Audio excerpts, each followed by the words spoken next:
ಚೌಡಯ್ಯ ಒಡಿಯ ನುಡಿಸಿ ನಡೆ ನುಡಿಯ ತಿಳಿಸಿದ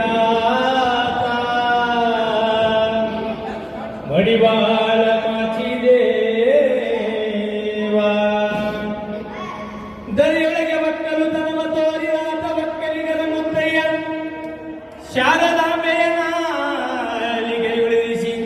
ರಾಗತಾಳವ ಕಲಿತು ಕೈಲಾಸದಲ್ಲಿ ಪರಶಿವನ ನಾಟ್ಯವಾಡಿಸಿದಾತ ಒಲೆಯ ರಾವಣಯ್ಯ